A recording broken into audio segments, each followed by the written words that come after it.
the Spot Track Podcast, talking sports contracts, the salary cap, and business of sports. Today's edition of the Spot Track Podcast is presented by Authentic Audio Productions, providing personalized, full-service audio solutions for you and your podcast. Custom content creation, show hosting, and all of the tools you're ever going to need. Authentic Audio is your one-stop shop to get your podcast off the ground and running. Visit AuthenticAudioPro.com today. My name is Mike Ginnitti. Brandon's got Thursday off, being super dad, doing super dad things.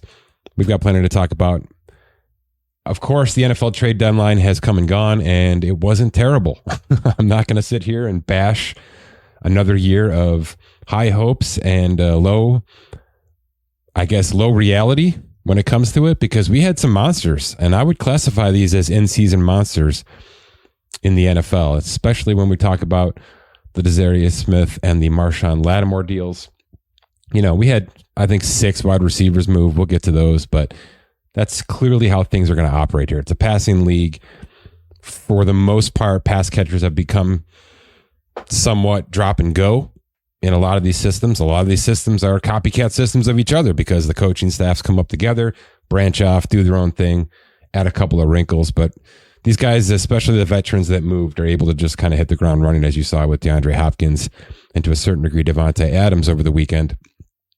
And that's the hope. That's the hope that many of these teams were contenders or fringe contenders looking to buy, add depth, make sure that they have enough to get to the finish line if they're certainly in position to do that. But that's the point, and I'm glad that NFL teams are starting to adopt this metric,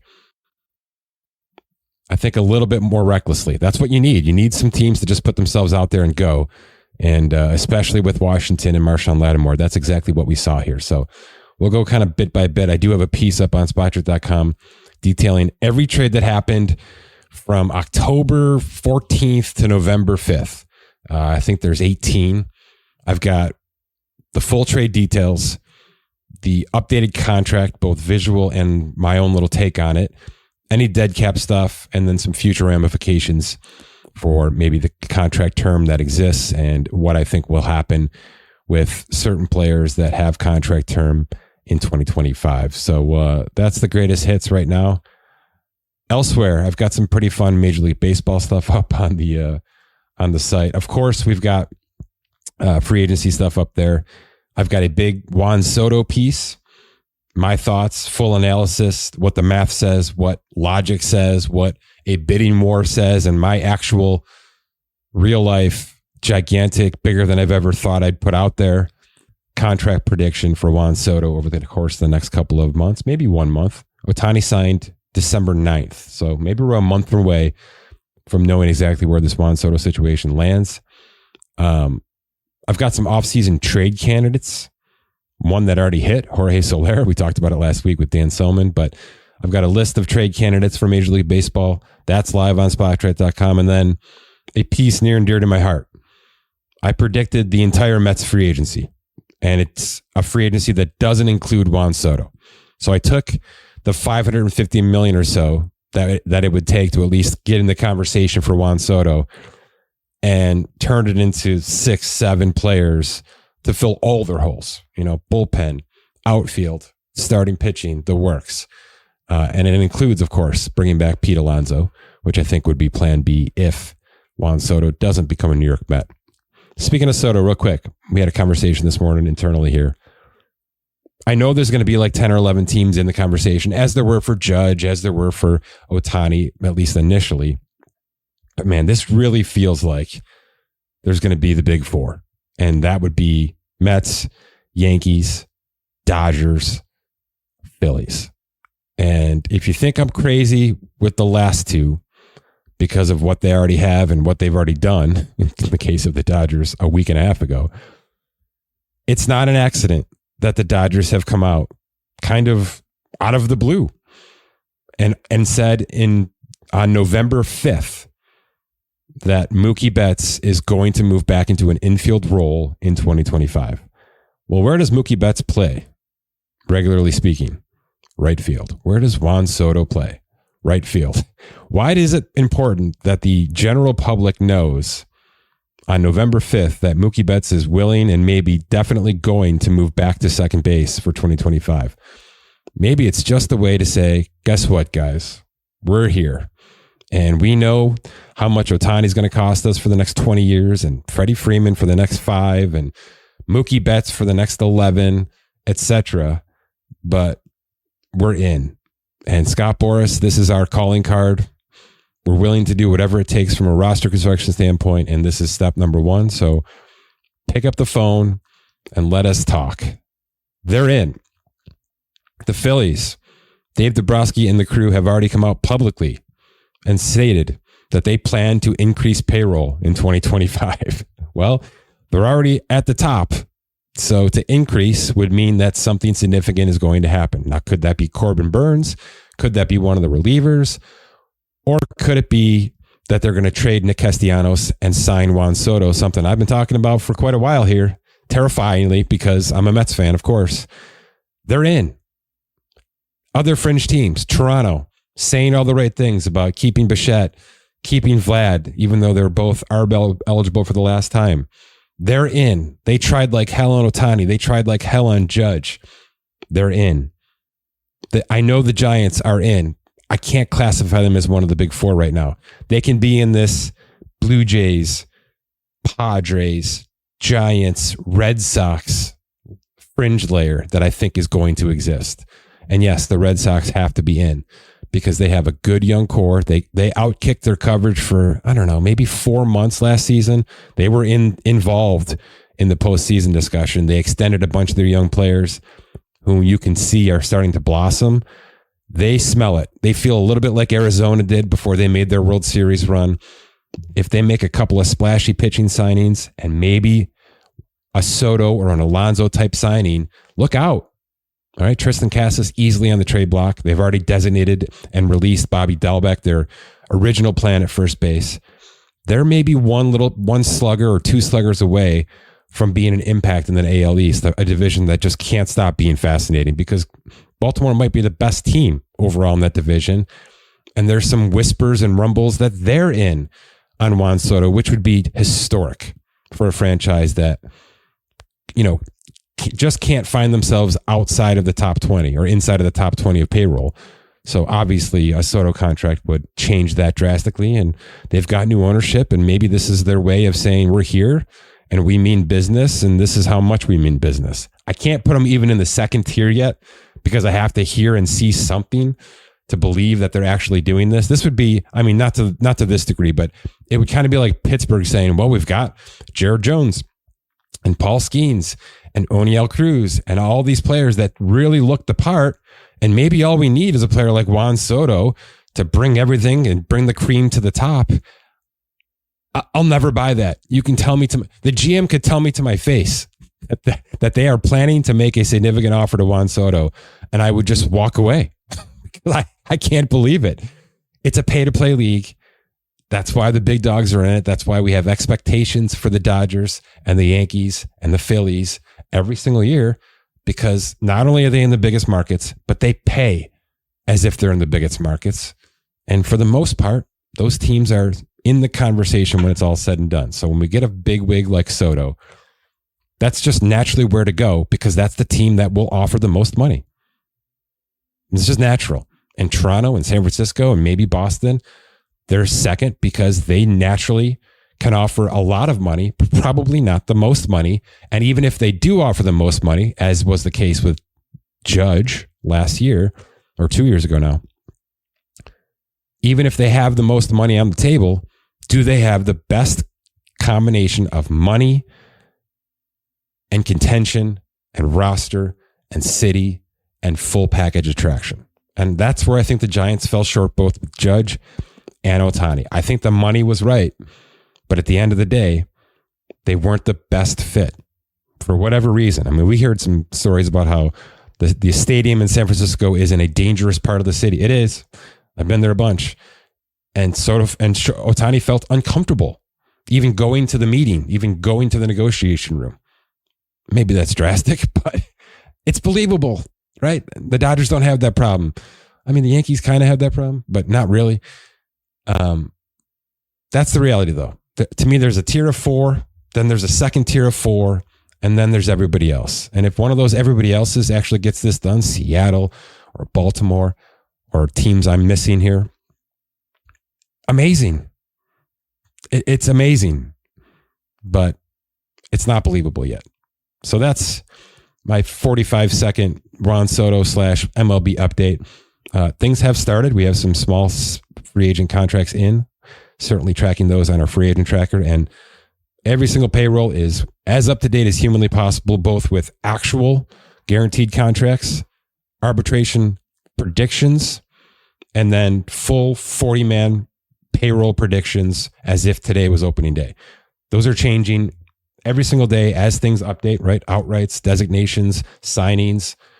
So when you're looking at a team for 2025 in Major League Baseball on Spot Track, we are giving you the full picture, the actual now, and what it's probably going to look like in April, based on how things have gone over the course of the last couple of weeks and certainly through the next couple of months. So we're trying to give you as much as humanly possible. And if you want more, if you want something different, if you think our MLB views could use a little update or some suggestions, at Spot Trek on Twitter, at Spot Trek on Threads. That's the easiest way to do it. And we will keep working hard because it's what we do for a living. It's 6 cups of coffee and a hell of a lot of work. NFL trade deadline. I mentioned the Marshon Lattimore trade. That's the big one. 4 picks involved. It's Marshon Lattimore with a 5th for a 3rd, a 4th, and a 6th. There's some finagling going on there in terms of what New Orleans is actually getting. A bunch of those aren't actually Washington's picks. So there's some really nice maneuvering done here. But here's the contract. They get Lattimore for $605,000 for the rest of the year. He was on a minimum salary because he was a member of the Saints, which means everybody goes down to a minimum salary and the rest is converted to signing bonus, because that's how they have to get under the cap to start the season and then remain under the cap throughout the rest of the year. They are always up against the needle. That's just the Mickey Loomis, Kai Harley way, which makes him a phenomenal trade candidate, at least for year one. $605,000 this year. It jumps to $18 million next year and then $18.5 million in 2026. But none of that's guaranteed right now. There's a roster bonus next March 16th that will become like a soft deadline. But if he's playing well, one of 2 things is going to happen if this marriage should continue, and it should. He's 28 and a half years old. This was a huge need for Washington. Certainly they can go and draft somebody to eventually be his replacement, but I think for the next year and a half, this is one of their guys. So they probably take that salary, convert it to signing bonus, and figure out that we're going to be a player, a real contender, and build something around Jaden Daniels that involves both veterans and rookies. I think they thought they were a year away, and they're not. So this is a move that says we're here right now. We want this player right now. It could easily be a rental, but for what they gave up, a 3rd, a 4th, and a 6th, this smells at least to be a year and a half contract. And then we'll see after that when he hits his age 30 season. Significant dead cap staying with New Orleans because of what I just told you. They paid out almost all of his compensation, not just this year, but last year and the year before, in signing bonus. And those signing bonuses are prorated for cap purposes to make life easier in the now and harder in the later. Well, we're at the later. All of that dead cap that was sitting in 24, 25, 26, 27 with void years has to come up. The 2024 stuff stays there. So it's $14 million that stays for 2024. And everything else that was futurized on this contract now becomes 2025 dead cap. That's $31.6 million. Okay. It's a significant hit. It's one of the bigger ones we've seen. The Saints are going to be just fine. I know there's people freaking out about how the Saints already have $48 million of dead cap and they're already 77 over the threshold next year. Yep. They've been 110 over the threshold in some Marches. They get it done. It's ugly. It's bad business, in my opinion, to continue to sign contracts that you really can't afford in the now, that you have to continue to mortgage your future for. It feels like, and I'm not going to go this route either because it's overreaction every day on Twitter. But the second this move happened, it became the Saints are going to tank. We're going to see Kamara moved. We're going to see Derek Carr released. We're going to see the works, right? Maybe It'd be hard as hell to move on from Derek Carr, I can tell you this, because they did another cap conversion on him. He's already got a guaranteed roster bonus next year. I don't think he's tradable, but that could be possible, that they're eating some of this to move on from Derek Carr via trade. But if they're really going to blow this thing up, I don't think Spencer Rattler's the guy. So you're blowing it up for a situation you don't yet have. And B, this is a team that, because of how they operate, can't really make all of their moves in 1 year, similar to what Buffalo just did, right? Buffalo made 6 or 7 significant transactions to take on a purge year. Now they're still 6-2 and competing and able to add pieces at the deadline, and they're functioning despite a huge dead cap year. We've seen the Rams function within a huge dead cap year. The Saints won't be able to do that. And that I will react about. The Saints will not be able to just rip a Band-Aid off, move on from 5 significant players, one already being Lattimore here, and be functioning or even be cap friendly. Okay? Because of how they operate, because of the fact that even if they're post-June 1st designating 2 of the players, Carr being one of them probably, it's just going to be too much to take on at once. It's going to have to be a multi-year, slow rip of that Band-Aid where they do this, where they take on 1 or 2 significant dead cap hits. They've already got, by the way, Lattimore, Jameis Winston, and Michael Thomas as significant dead caps hit for next year because of the way they did business. Maybe they can take on 1 more. Maybe. But that's it. So there may be 1 or 2 more significant moves coming for New Orleans next offseason, but they're going to have to be an add and subtract team for the next couple of seasons to properly do their business the right way and handle their business. And by the way, the reason I'm bringing this up in this long-winded rant is this is one of the smarter ways for them to do their business, which is find players that actually still have value and sacrifice spreading out that dead cap by taking it on at $31.6 million for Lattimore to recoup significant draft capital, because that's the only way they can do this, right? They know they're going to have to be living in the 80, 90 million dead cap world to properly gut their roster every year for a couple years. But if they have 3 third-round picks, maybe a couple of seconds, maybe they can get a 4th for Derek Carr. Just thinking out loud here. That's how you do this. That's how you rebuild a starting lineup and certainly some reserve players on cheap rookie wage scale contracts while you're taking on 90 million to dead cap. That's the deal. That's the play. And if you hit lightning in a bottle to some degree, like Buffalo has done, where they really haven't missed the beat yet, it's halfway through, then you can go buy value at the trade deadline, which is what a lot of these contenders were able to do. The Chiefs, who were razor thin up against the cap. Buffalo, who was razor thin up against the cap, right? Significant additions to help them get to the finish line.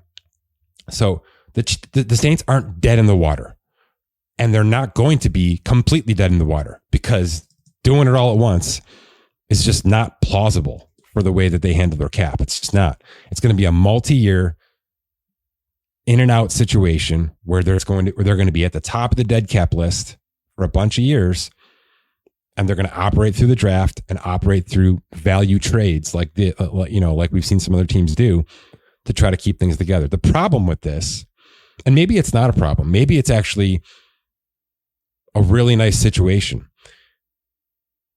Them not having a quarterback might be the best part of this at all.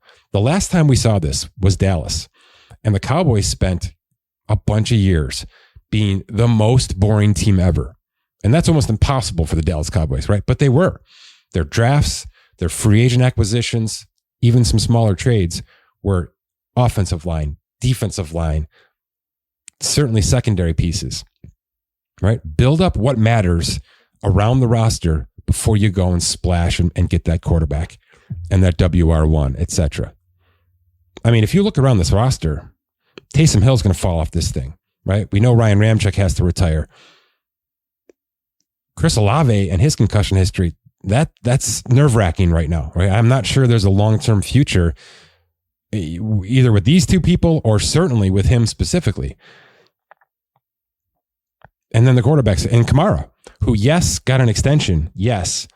But believe that extension was just him making more money this year and pushing out a little bit of that more money this year into next year. I think it's like $2.9 million.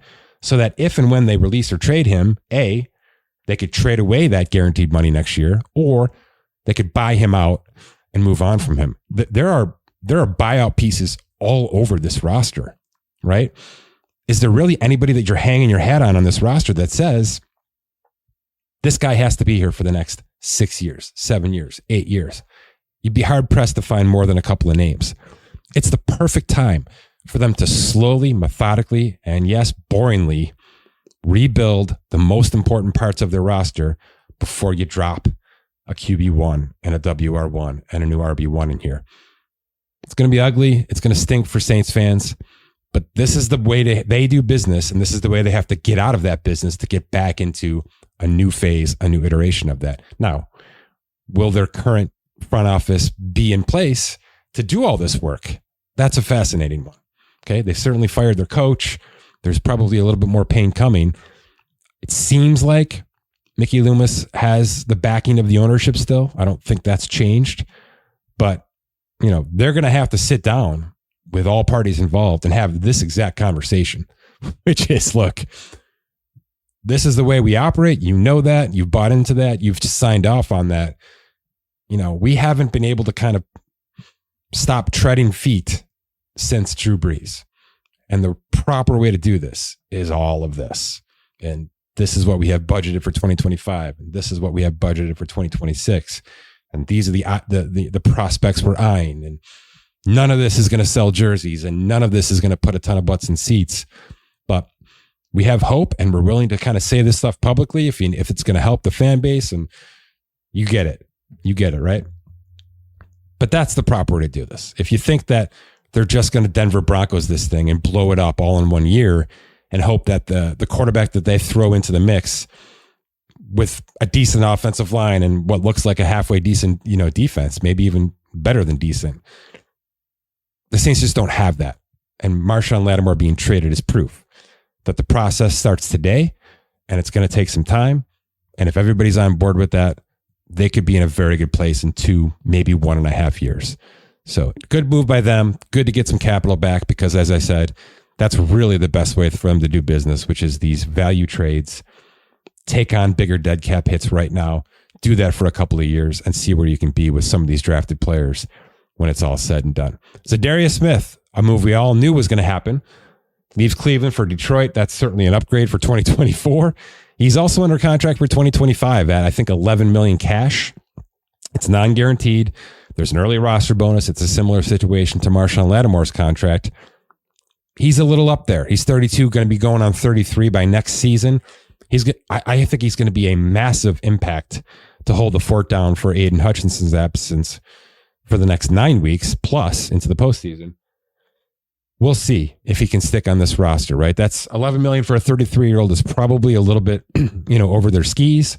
They're going to be having some cap situations because of the 7 extensions they gave out this year. But if he's a fit, you get him to take a pay cut, you get him to incentive load some of that $11 million, and then we continue to go from there. So there's always ways around it. The good teams get players and agents to kind of be on board with a lot of things like this. This is one of the best teams. And this might be the most fun Zadarius Smith has had in quite a lot of football. So great fit for everybody. They gave up a 5th round and 6th round pick, brought back a 7th along with Smith. It's $600 and change $1,000. That's all they actually owe him right now. But like I said, the future could be possible with maybe a little bit of tweaking to this contract to make sure everybody's on board. Baltimore shored up some depth in their secondary. It's not enough. Baltimore probably needed to make another move, but they're maybe banking on the fact that some teams are going to continue to release players and push them through waivers, and they can add a piece or two down the stretch. This is not a good defense. It's not a good secondary. In fact, this is Thursday, and I expect Joe Burrow to be licking his chops right now. Take the over on Joe Burrow, whatever the hell it is. big night for Cincinnati, who needs it big night. And they have the ability to score points on this in this Baltimore defense. But they did acquire Tre'Davious White away from the Rams, a move that just became a 7th-round pick swap because the Rams were just going to release him. They weren't utilizing him. He's not the player of old. He's coming off double injuries. Buffalo moved on from him. This was one of their moves. He brings over about $1.2 million, but some of that's per game active bonus. He's just a body right now, unfortunately. And this was a great player, one of my favorite to watch. But he's just a body for Baltimore, and they need as many as they can, especially on the defensive side of the ball. So it's a valiant effort. Hopefully, Tre'Davious can figure something out and be of service to this Baltimore defense. But like I said, I would expect them to be scouring practice squads and waiver wires for the next 9 weeks to try to really bolster this thing as much as possible. Speaking of which, the 49ers acquired defensive tackle Khalil Davis from the Houston Texans. Fascinating, right? You've got 2 contenders here doing business together. Houston gets a 7th-round pick back. Clearly, this was going to be a release. He was 3rd on their depth chart. I think he's going to be 3rd on San Francisco's depth chart. They just looked around the room, saw that they had a season-ending injury for Javon Hargrave, and said, we probably need one more guy. This is a guy that's going to cost us $620,000. Let's throw a 7th-round pick at this guy and see if he can hold down a couple of snaps for us here and there for the next 9 weeks. The Steelers made a much bigger acquisition. Preston Smith was falling out of favor in Green Bay, was asking for a trade or release. Everybody knew it. He's got term left, but he's also 32 going on 33. That's why this only costs a 7th-round pick. Okay. It was somewhat pricier than these other moves. It's a little bit over $2 million this year that Pittsburgh has to take on, right? So that's 3.5 times more than a lot of these guys I just railed off here. That's reason 1 for the 7th-round pick. Reason 2 is what I said.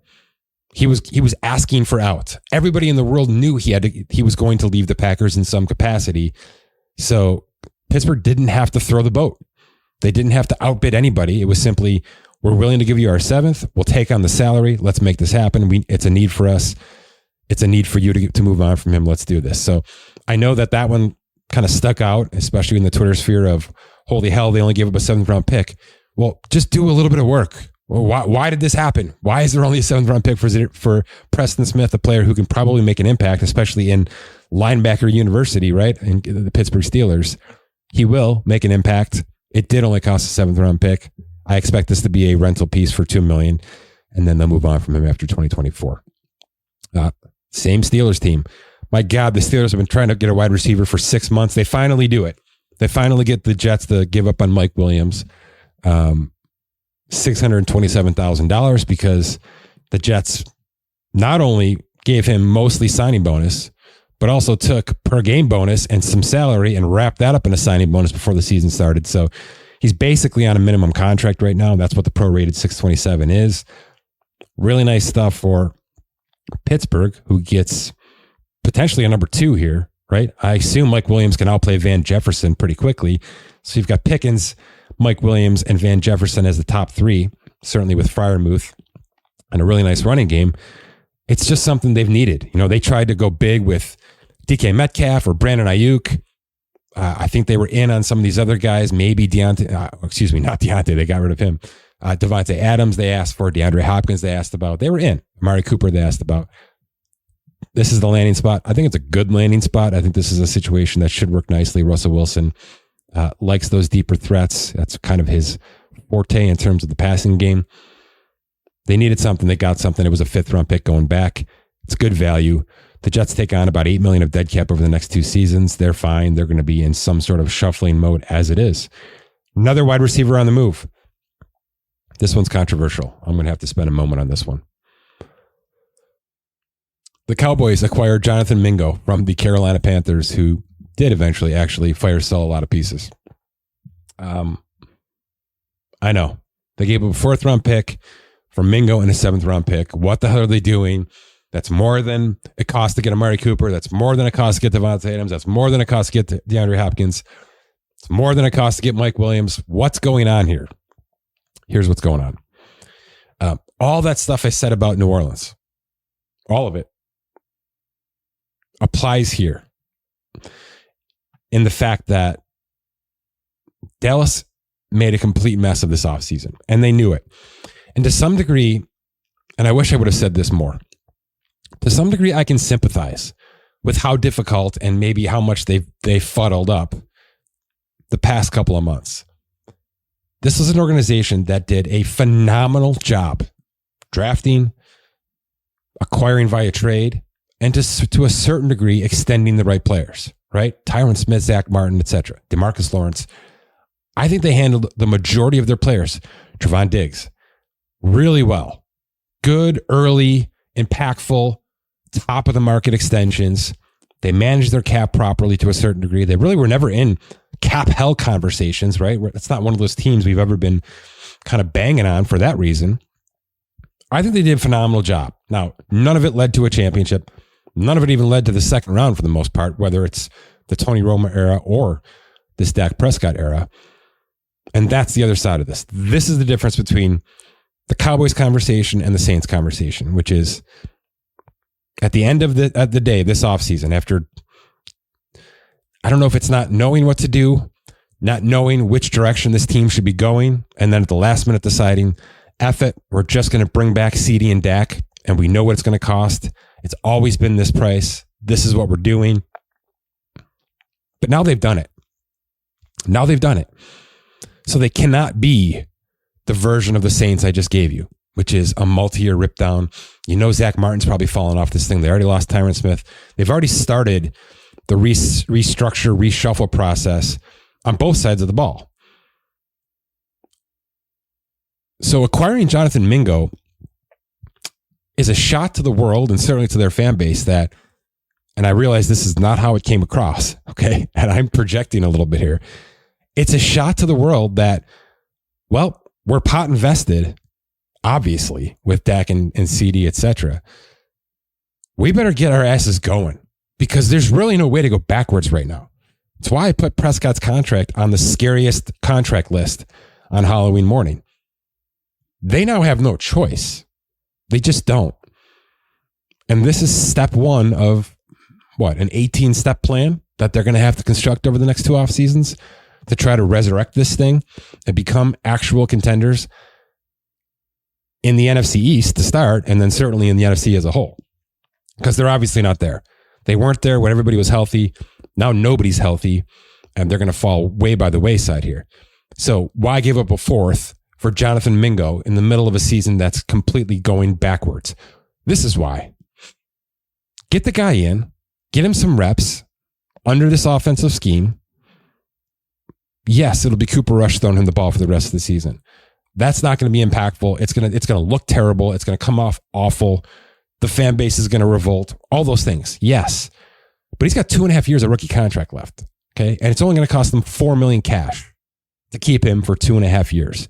So this has nothing to do with the next 9 weeks. Now, you run the risk of completely torpedoing the whole thing as long as you keep the eye of the prize in mind, which is some sort of draft pick, high draft pick for 2025, and then a complete restart the process.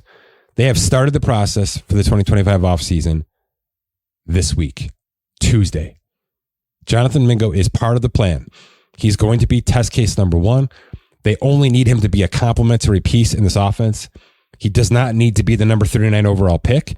They did not give up a draft compensation package that states that he needs to be the number 39 overall pick. He simply just has to be a third wide receiver. That's it. And that third wide receiver is going to cost them $4 million for the next 2.5 years.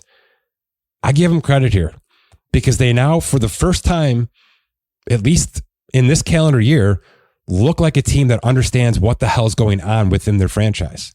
They're pot committed. They have to go. They have to go fast. So why not start as quickly as humanly possible, especially on the offensive side of the ball? Now, there's a whole different conversation coming with Micah Parsons. Do they actually add a third contract, which could add 5 more layers to this mess if it all continues to crumble, right? Or does having Micah Parsons actually fix a hell of a lot of what's going on right now? That's the internal conversation they have to be having. And by the way, That's the conversation ESPN and Fox and all these, the places that gobble onto the Cowboys left and right. That's the real conversation here, is not so much about what they did or didn't do. It's what's coming. What is coming with this Cowboys team? Because they cannot sit in purgatory for long. You know that. But not just because of the popularity of them, not just because of what they were in the 90s, because of the money they have spent and are going to be spending out the door for the next 2 seasons. They're in. They're invested. There's no way out. So what's next? Well, Mingo is the first step of that. And that's a terrible start, but it really does make sense to me. It's a low risk, low financial starting point to say, all right, let's get a guy in here and maybe we can start to massage him into something that works for us in a complementary way. And then if we can start to see some other pieces, we'll shave a few guys off this roster. Probably DeMarcus Lawrence is one of them. Open up some room, open up some cash, more importantly, I think right now. And then throw up an absolute ass load to Micah Parsons to try to band-aid that side of the ball a little bit, knowing that we're just going to have to keep spending and spending and spending until we get this thing to a stable point.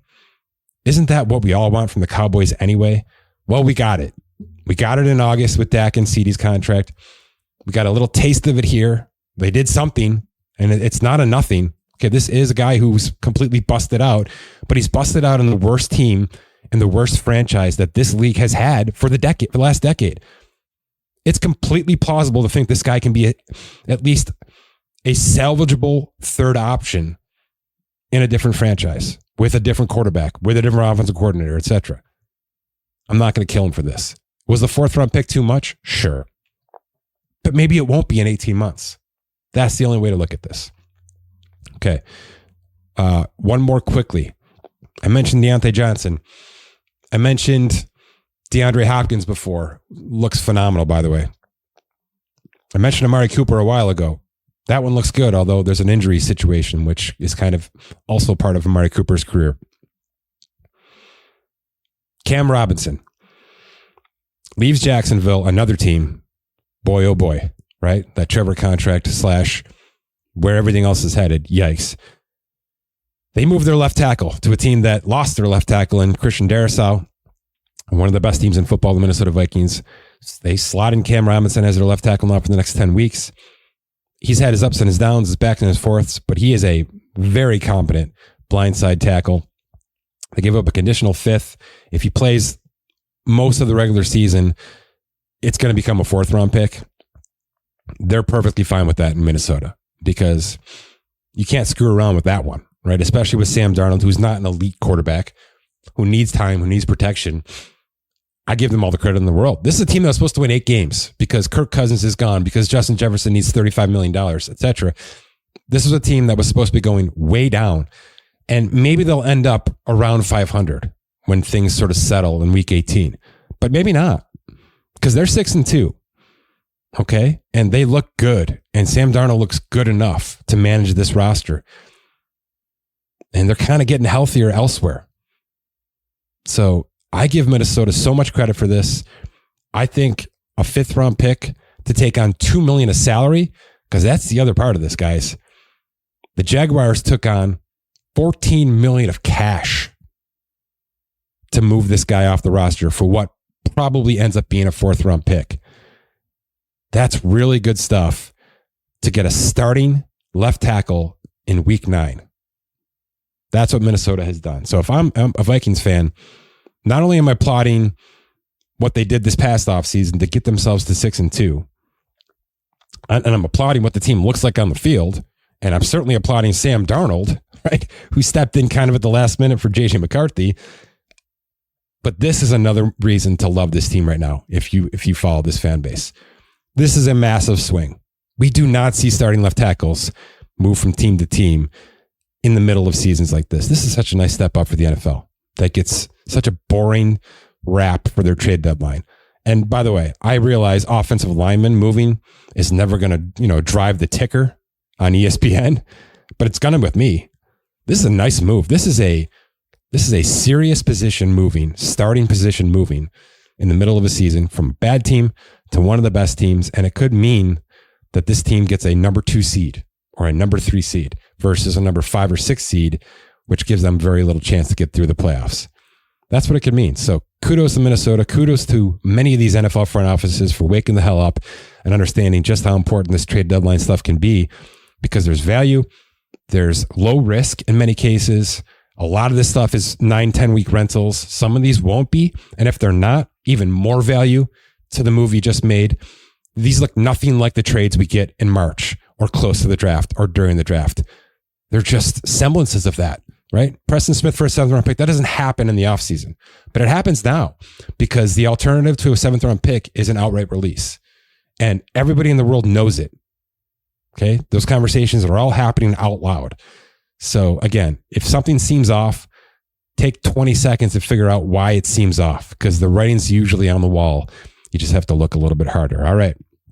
Back to baseball stuff as quickly as it comes out to us. Keith Smith has been writing his absolute ass off on the NBA side of things. He's got next year's salary cap, power spenders, all sorts of stuff. If you geek out on NBA numbers, please follow Keith Smith NBA on Twitter and start to bookmark our news page, because Keith is blowing it up with amazing, nerdy NBA stuff. For Scott Allen, my name is Mike Ginnitti.